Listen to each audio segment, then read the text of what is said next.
but I do want you to know one thing.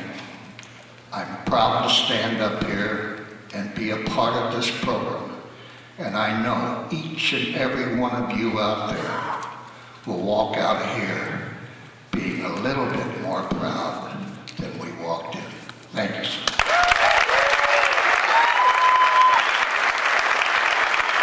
Who's this next man? He recruited me out of high school. And there was times in practice that he told me he sure regretted it. But he's meant an awful lot to me. We've stayed in touch over the years, and I'm awful proud to call him my friend, our coach, Gary Moeller.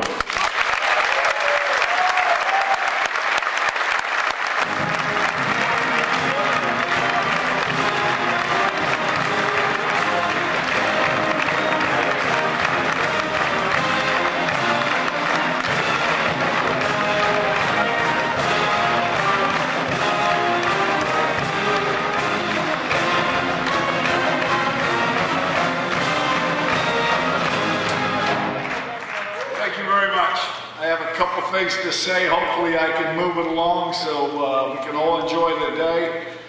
But, you know, I always thought I was a decent recruiter and a decent coach and everything until I listened to Rick talk today. And knowing that I used to go up to Flint all the time to see him, okay, to recruit him. And you know the love he has for Michigan? Well, the thing I would hear is his dad, Dick, who is a super guy. Nancy, his mother, is super as well. And they would call me and they'd say, hey, he's thinking about this, he's thinking about that. He'd come back one time and told everybody he was going to Arizona. And that's why when you heard him say the remark about it, I told him he wasn't that good a baseball player. That's about when I told him that. But his dad would get nervous. His mom would half start crying to thinking that he was going to leave and not be an M-man. And obviously with that family, they turned that around in a hurry. And after all the emotions today and stuff, we could see he was just conning me. He wanted me to come. I brought Andy, my son, to see him play baseball in the summer. Okay, and a lot of different things, but that was special.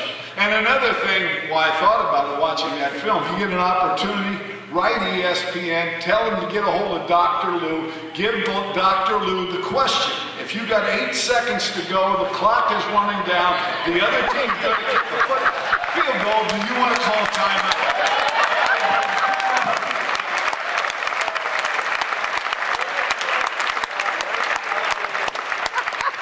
All those guys, and Brandon, you and Frank sounded pretty sharp today. Okay, you were good, but I sit at home at time and look at that stuff, and I worry about it. You know, since I'm not coaching, everybody asks me what I do. I say I'm a fan, and I've got a heck of a lot smarter at football. You know, I call plays a lot better today sitting at home than I ever did out there. And my wife keeps asking me, what are you hollering at the TV for? Well, because see, now I can sit back and I can say, that dummy, why didn't he do this or why didn't he do that? After the play was run, obviously, like we all do. And we can become that kind of fan. But let me just share a couple things quickly with you. In 1969, January the 10th, I drove up here with a guy by the name of Bo Schimbecker. He had me drive from Miami of Ohio. I was assistant there. You talk about an excited guy at 28 years old. I mean, I was out of my mind because I worried for 3 days and 3 nights whether he was going to bring me to Michigan or not. So he said, yeah, he was going to take me. So anyways, we drove up, and as we went, we were rolling along quite well, and we got to Bowling Green. There was a little snow. He said, okay, pull over. Because he always looked at me as his past player, I always thought, and he was going to take over because he didn't trust my driving and all that. But I look back and I think, and some of you will remember it this way, it's that year that Big Joe Namath promised to win the Super Bowl, and he did. And yes, I am been over 40 years ago. But you know, when I look back and I see the team that we inherited, I think of one of Bo's greatest traits as a coach was something that we're all flirting with and talking around about today. and that was leadership. And the one thing that we had is we had enough guys that were on that team to help us start this whole program that eventually, after a 3-2 start, looking a little shaky, okay, I won a game at Minnesota, we started to turn things around. Yes, we went to the Rose Bowl and all those things. The leadership was there. Bo taught you to be a leader. And that was one of his greatest traits. And as I look back today and all my experiences in Pro Bowl and everything, the teams that have leadership within the players and the coach are the ones that become very successful. And as I look at his teams and how he led them, and let me tell you one other thing that I think is one of the most beautiful things I've ever been around when I was around Bo. The year that he died, during that season, earlier in the year, and I would be up in the box with him a lot. And one day before the game, and you talk about fan appreciation, and you talk about somebody who looked out there, not individually saw you, but saw a bunch of people. He said, Mo, come here. And you know how it is. That stadium's filling up. Here comes the Victors with the great band. And we all know how great that is. And he grabbed a hold and he said, Mo, is that one beautiful, beautiful picture? And it was something that he knew he helped create. His portrait, as I call it. And you know, he thanked all of you people and said to you how he appreciated that. And those are the little things that we're talking about being an M-man. Hanlon hit it right on the head. Hey, are we talking about winning? Or are we talking about being Michigan men? Are we talking about success? Yes, we want success. Okay? But you know, another thing that gets me sometimes, you know, everybody says, well, this guy's he's down on this. Hey, I have a lot of guys ask me, they say, you know, I'm old enough and I've got enough gray hair. Hey, coach, what do you think? All call me coach, you know, as I walk to the, what do you think's going to happen? I say, hey, we'll get things turned around. That's what I think too. That's what I think. And I have heard thousands of people knowing that we're going to turn this thing around, and that's the most important thing. And another thing that I look at is that I look back on my teams up there a little bit and I look at all the players and what they're doing today and all those things, as Jerry mentioned, is very, very important. And I thank them. And I thank everyone for the opportunity to be the coach at Michigan and to follow Bo. And I know that when we go back and we sing the Victors, I want to remind you of two words in there. Leaders and best.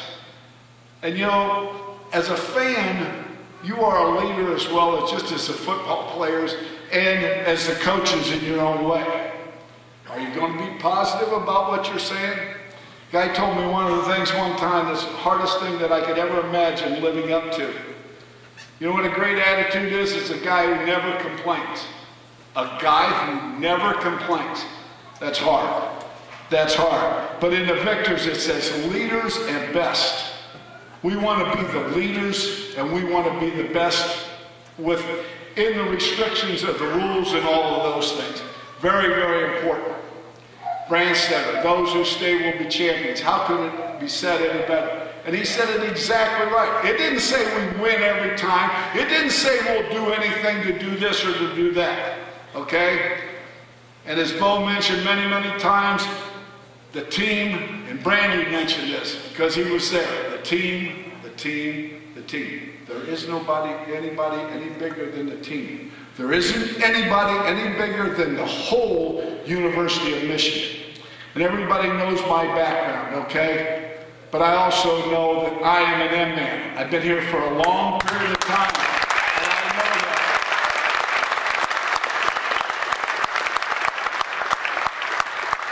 It's a place that's very, very special.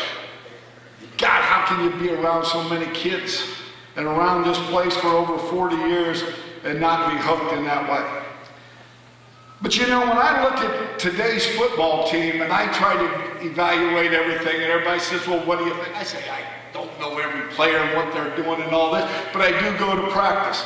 I think it's important, you know, for two things. I think it's important that I go to practice because I like to watch football. I like to see guys work and the work ethic, and the work ethic is there. And I think that's very, very important. I think the leadership that I talked about Bo having, I I see that happening out there. I see a team that works hard. They don't horse around, and they work hard. And I just wish one thing would have happened today or this year in our favor. And you know what it was?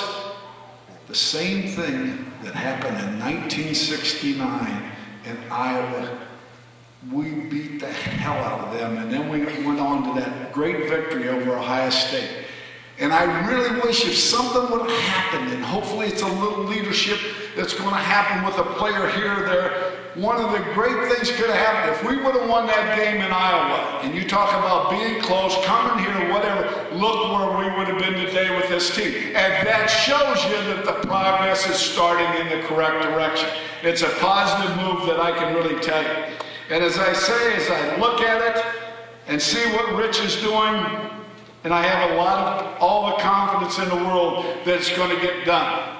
It's going to get done. And I know he worries about it, Stu's about it, as the coach, hundreds of times more, obviously, than the alumni, because that is your job. But I know that he can get that done, and he will get that done, and they're moving in the right direction. With a year's maturity, I think we're going to see a lot of change in the proper direction. But again, everybody, okay? You're in or you're out. You do it the way you want to do it. And a lot of past players in here, and past players have a hell of a lot of influence, excuse me, ladies, but we have a lot of influence on other people. But very, very special, Rick, I thank you and everybody involved, Pete, and everybody, and Debbie, with your foundation and whatever. But I thank you very much, and it was an honor for me to be here today.